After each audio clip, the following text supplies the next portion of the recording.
أعوذ بالله السميع العليم من الشيطان الرجيم بسم الله الذي لا يضر مع اسمه في الأرض ولا في السماء وهو السميع العليم أما يجيب المضطر إذا دعاه ويكشف السوء جعلكم خلفاء الأرض أإله مع الله قليلا ما تذكرون رب اشرح لي صدري ويسر لي أمري واحلل عقدة من لساني يفقه قولي الحمد لله صلى الله وسلم وبارك على رسول الله Falënderimet, lavdërimet, lartësimet I takojnë vetëm atij Allahut fuqiplot, krijuesit të gjithësisë, sunduesit të gjitha botrave, krijuesit të çdo gjëje, sunduesit të zemrave dhe shpirtërave tonë.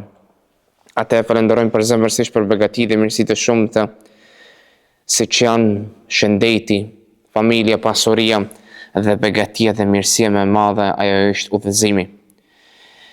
Dërgojmë selamet dhe selamata për pejgamberin salawatu rabbi wa salamuhu alejhi bi familjen e tij të ndershëm dhe mbi të gjithat të cilët e pasojnë ndjekin rrugën e tij deri në ditën e llogarisë. Të ndershëm vëllezër dhe motra, ne me lejen e Allahut fuqiplot vazhdojmë me xhiliset e hajrit të dobishëm, ato me xhiliset ku ne synojmë që ta ngrisim moralin, edebin, ahlakun ton, etikën ton, që ne ta përsosim, ta plotësojmë moralin ton përmes fjalës së Allahut fuqiplot dhe pejgamberit të tij Muhammedit alayhi salatu wassalam. E udhës dhe e dobishme që ne ta përkujtojmë atë çka kemi folur në mëxhilisin e kaluar, në ligjëratën e kaluar, kemi përmendur kapitullin bab jazaul walidain, kapitullin mbi kompenzimin apo shpërblimin ndaj prindërve, dhe kemi thënë se në këtë kapitull Imam Buhariu shënoi apo I përmendi 4 hadithe nga shumë ato hadithe. I pari është apo I 10 më rresht është nga Abu Huraira radiallahu anhu, ku pejgamberi alayhi salatu wassalam kishte thënë la yajzi waladun walidahu illa an yajidahu mamlukan fayashtarihu fayu'tiqa. Thot pejgamberi alayhi salatu wassalam, një fëmijë kur nuk do t'i kompenzoj, kur nuk do t'ia shpërblej prindërit e tij vetëm në një rast, illa an yajidahu mamlukan, vetëm në qoftë se e gjen si rob dhe atëherë e blen dhe e liron nga roberia, duke ditur kemi thënë mirë se roberia ishte para 1400 viteve dhe më tepër, por për fat keq ne ndëgjojmë se edhe në ditët e sotëm kemi ne roberi, edhe roberia është njëra nga gjërat më të vështira në këtë botë, për arsye se vetëm Allahu fuqiplot ta jep lirin, ta jep jetën dhe ta merr lirin. Kemi përmendur hadithin e dytë të radhës, ai është hadithi ku duke mos e cituar të gjithin, di mirë se Ibn Omeri radiallahu anhu e pa një prej Jemeni, njëri jemenas I cili kishte ardhur nga Jemeni këmbë, duke ditur mirë se në atë kohë nuk kishte automjetet të sotëm dhe në shpinën e tij, në krahët e tij ishte nëna e tij. Para mendone ku me ditë dhe me javë dhe mbi 1 muaj diçka, mbi 1000 sa kilometra ai kishte bërë me nënën në krah nga Jemeni deri tek Qabja e bekuar për ta kryer haxhin me të. Dhe Ibn Omeri e ka vërejtur dhe ky I tha Ibn Omeri, por të gjithë kohën duke bërë tavaf rreth Qabës, thonte inni laha ba'iruha mudallal, unë jam deveja e ndëgjueshme e saj.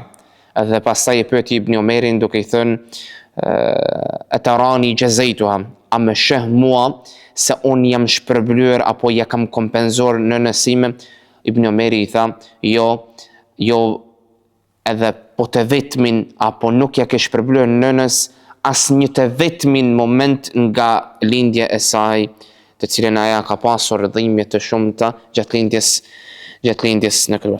Pastaj kemi përmendur hadithin tjetër, ai është ku Ibn Murre tregon se Marwani e la zëvendësues Abu Huraira radiallahu anhu, dhe Abu Huraira bëri një udhëtim me Abu Huraira, dhe Abu Huraira shkoi tek shtëpia e tij, dhe në një dhomë apo në një shtëpi tjetër ka transmetime të ndryshme ku Abu Huraira I tha nënës assalamu alayki wa rahmatullahi wa barakatuh ya ummata, Paqja, mëshira, bekimet e Allahut qofshin mbi ty o nëna ime e dashur.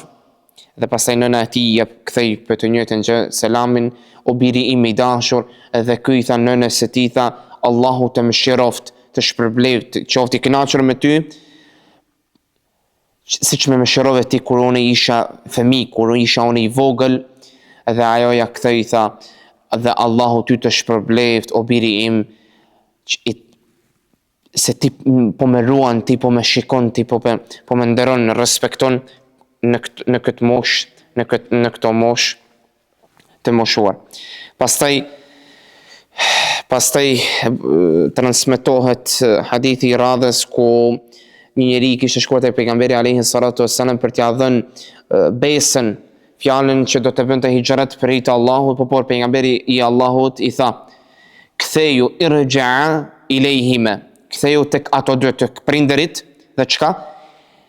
"Idhikuhuma kama abkaytahuma", ktheju çka? Buzëqeshjen siç i ke bërë të çajin. Subhanallah, shpesh herë ne prindërit ton i bëjmë të çajm dhe shpesh herë ne prindërit ton ne i mërzisim, por për fat të keq ne nuk kthehemi që t'i kërkojmë falje, që ne të përmirësojmë gjendjen tonë, që ne të përmirësohemi dhe të jemi nga ato të cilët do t'ju kthejmë buzëqeshjen, t'i gëzojnë. Dhe hadithi i fundit i ngjashëm me ato para fundit është hadithi ku Abu Huraira radiallahu anhu i tha nënës së tij, po të njëjtën gjë në një tokë i tha: "Paqja, mëshira, bekimet e Allahut qofshin mbi ty o nëna ime e dashur", ajo ja kthej po të njëjtën gjë o biri im i dashur, dhe pastaj i tha: "Allahu të mëshiroft, qofti i kënaqur me ty, siç më ke shikuar rritur kur unë isha i vogël", dhe pastaj nëna e tij i tha: "Allahu qofti i kënaqur me ty, Allahu të shpërbleft për atë që po bën ti në këtë moshë", duke ditur mirë se prindërit apo njerëzit të cilët e fitojnë moshën janë paksa me hadhe dhe me derte dhe me obligime më të mëdha, apo mos të themi se janë paksa dhe më të zorshëm, por e jona është që ne të jemi durimtar, që ne të i kuptojmë prindërit tanë. Edhe për atë arsye ne vazhdojmë me kapitullin e radhës, kapitulli i 7, ajo është bab uququl walidain. Ajo është kapitulli mbi mos respektimin e prindërve. Duke ditë mirë se Imam Buhariu së pari na tregon vlerën, rëndësinë e madhe të prindërve. Atëherë na tregon si ne t'i respektojmë, na tregon vlerën e respektimit ndaj prindërve, dhe pastaj vazhdon në kapitullin e radhës për kapitullin mbi mos respektin ndaj prindërve.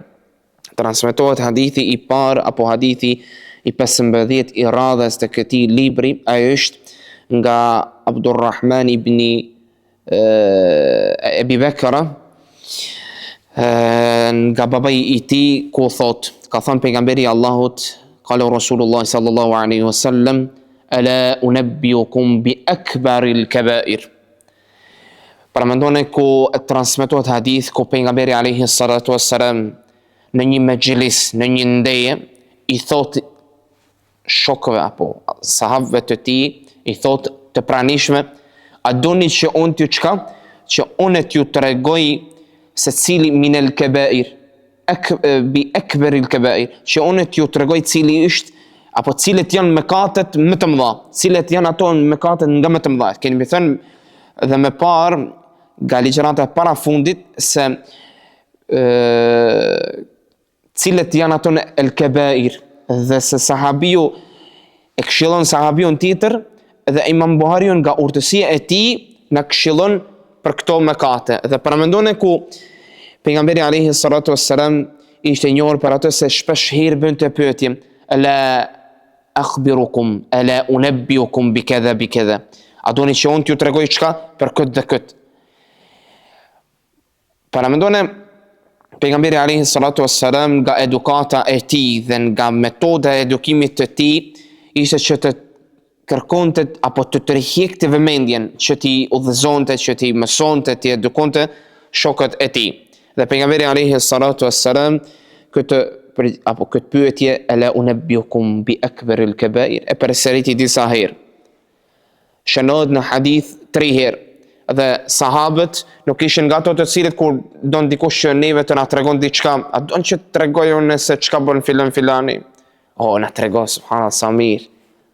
Dënjallëk, kush sa blevi makinën, sa blevi shtëpinë, sa blevi këtë, sa blevi... Jo, pejgamberi alayhi salatu wassalam nuk u marr me këtë punë, ai tha, ala unabbiukum bi akbaril kabair. Don pejgamberi alayhi salatu wassalam në disa momente të na tregon se si ne ta fitojmë kënaqësinë e Allahut, dashurinë e tij, xhennetin, si ne ta fitojmë ahiretin, si ne të largohemi nga mëkatet e mëdha dhe para mendon pejgamberi alayhi salatu wassalam çka na mëson këtu, a doni që t'ju tregoj për çka? Cilat janë ato mëkatet më të mëdha. Para mendon përgjigjen e sahabëve ku ato thonin bele, domethënë kjo konstatim apo kjo fjali bele ja Rasulullah, me do mos apo po o dërguari i Allahut, është një fjali apo një konstatim apo një përgjigje ku do të tregon përgjigjen më të lartë të merakut apo do të arrin tek përgjigja me merak të madh, me dashuri të madh, me zell të madh. Dhe pejgamberi alayhi salatu wassalam i thot el ishrak billah, që ti bëm Allahut shok, subhanallah. Pejgamberi i Allahut, prap do ta përsërisim, do ta kujtojmë njëri tjetrin se pejgamberi i Allahut nuk na mësoi se çka një nga mëkatet të mëdha është që ne të dashurojmë dynjan e tjerë, po tha më pari çka el ishrak billah. Pastaj pejgamberi i Allahut me njëherë na përgjigjet, vazhdon duke thënë uququl walidain, ti bësh shok Allahut dhe të mos u bindesh prindërve, që ti mos para mendoj prindit të urdhëron diçka, po të thot diçka dhe ti mos i bindesh atij, mos ta respektosh, mos ta nderosh, mos ta ndëgjosh prindërin tënd. Subhanallah. Dhe subhanallah, pejgamberi i Allahut wa jalasa wa kana muttaki'an, ishte pejgamberi i Allahut i mbështetur. Dhe u lëviz paksa dhe tha disa herë ala wa qawlu zur, ala wa qawlu zur, ala wa qawlu zur. Dhe tha keni kujdes nga gënjeshtra, apo disa nga komentuesit thonë se keni kujdes nga ajo çka e thoni pa vërtet për ndonjë gjë, shpifni. Subhanallah. Para mendone ku pejgamberi i Allahut fuqi plot, i Allahut, pejgamberi salawatu rabbi wa salamuhu alayhi, çka na mëson? Na thot se më njëherë pas shirkut është uquq walidain, uququl walidain, që ne mos i respektojmë, mos i nderojmë, mos i ndëgjojmë, mos i bindemi prindërve tan. Subhanallah. Shpesh herë ne dhe këto ditët e sotëm ne ndëgjojmë raste të tmerrshme ku fëmiu shkon janë ngrit zërin prindrit, ku shkon fëmiu dhe çan dorën prindit, dhe mos të flasim për punë dhe vepra të tjera. Para mendone ku subhanallah sot është diçka normale që ne të ndëgjojmë në shoqëritë tona ku prindi u vran nga dora e fëmijët të tij. Ka gjë më të tmerrshme. Pra mendone ku nuk ka mëkat më të madh se një nga mëkatet më të mëdha është që ne të mos jemi çka të ndëgjoshëm ndaj to, që ne mos i bindemi atyre, po para mendone këto raste të cilet subhanallah po ndodhen këto ditë. Imam Buhariu në këtë kapitull kishte shënuar 2 hadithe dhe hadithi i radhës është ku Warradi e transmeton apo shkruesi Katib al-Mughira ibn Shu'ba, shkruesi i Mughira ibn Shu'ba, ka thënë se qala kataba Muawiya ila al-Mughira, i ka shkruar apo i ka thënë Muawiu Mughirës, i ka thënë uktub ilayhi bima sami'ta min Rasulillahi sallallahu alaihi wasallam, më shkruaj diçka çka ke ndëgjuar nga pejgamberi alaihi salatu wassalam, më shëno diçka që ke ndëgjuar nga i dërguari i Allahut Muhammedi alayhi salatu wassalam. Dhe thot Warradi fa amla alayya wa katabtu bi yaday inni sami'tuhu. Dhe Warradi thot unë kam shkruar me duart e mia, unë kam dëgjuar nga pejgamberi i Allahut duke thënë yanha an kathrati suali. Pejgamberi i Allahut çka? Ai ma diktonte dhe unë ja shënoja, kam dëgjuar nga ai, nga pejgamberi i Allahut, ku ka thënë ai ka ndaluar yenha an kathrati suali, ka ndaluar nga pyetjet e shumta. Shpesh ne bëjmë pyetje pa pikë nevoje, pa pikë interesi, apo nga një interesi dunjaje, apo bëjmë pyetje pa kurrë farë dobije, duke mos patur nevojë për ato pyetje, apo duke pejgamberi Allahu don të na tregon se ne shpesh herë e harxojmë kohën tonë të vlefshme apo diçka të vlefshme duke bërë pyetje të panevojshme, apo duke harxuar kohën në mënyrë të panevojshme. Dhe subhanallah, paramendone ku Imam Buhariu shënon në hadithin ku Mughire thot wa idha'atil mal, që pasuria çka? Pasuria apo harxhimi i parave, pasurisë, pa pikë nevojë, qef, harxhimi i kot, dhe thot wa an qila wa qal, dhe fjalet, bisedat e kota. Subhanallah, paramendone logjikën apo paramendone hikmetin, urtësinë e Imam Buhariut ku çka? Imam Buhariu në këtë kapitull bab uqulil walidain, mbi çka? Mbi mos respektimin ndaj prindërve. E shënon hadithin ku na tregon se mos ta hupim kohën në punë dhe vepra të kota. Dhe na tregon lidhjen ndërmjet këtyre veprave, këtyre gjërave me shirkun, apo me mëkatet e mëdha, dhe me çka? Me mos ndëgjueshmërinë ndaj prindërve. Duke e ditur mirë se Imam Buhariu rahimahullahu taala, Allahu më shiroft,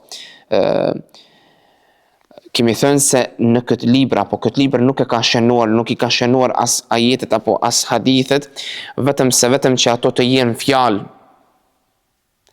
por ato të jenë fjalë lafdhën dhe pastaj të binë në amelen, në punë dhe vepra, që mos të jetë vetëm teori, por të jetë edhe praktik, të jetë edhe praks. Dhe për atë arsye ne jemi të nevojshëm që të punojmë që edukatën, edebin, etikën, moralin ton të ngrisim dhe të përsosim. Dhe paramendone ku Imam Buhariu më një herën mbas këtij kapitulli e lidh me kapitull tjetër dhe shënon kapitullin radhës, kapitullin e 8, ku thot bab la'nullah men la'ana walidej. Kapitulli mbi ato që Allahu e mallkon atë i cili i mallkon prindërit e tij. Subhanallah. Paramendone vetëm subhanallah, vetëm ne ti lexojmë këto kapituj, vetëm ti lexojmë këto hadithe dhe ajete, ishte e bollshme. Por subhanallah, ne shoqërimi ynë është me niyet që ne të synojmë që ta përsosim, ta plotësojmë moralin, edebin, ahlakun ton. Transmetohet nga Ebi Tufail ku thot suila Ali, ishte pyetur Aliu radiallahu anhu, هل خصكم النبي صلى الله عليه وسلم بشيء لم يخص به. Ato ka dhënë pejgamberi i Allahut diçka që nuk i ka dhënë dikujt tjetër. I thot një person e pyet Aliun, i thot atë ka thënë diçka ty pejgamberi, atë ka dhënë ty diçka pejgamberi i Allahut si nuk e ka dhënë dikujt tjetër.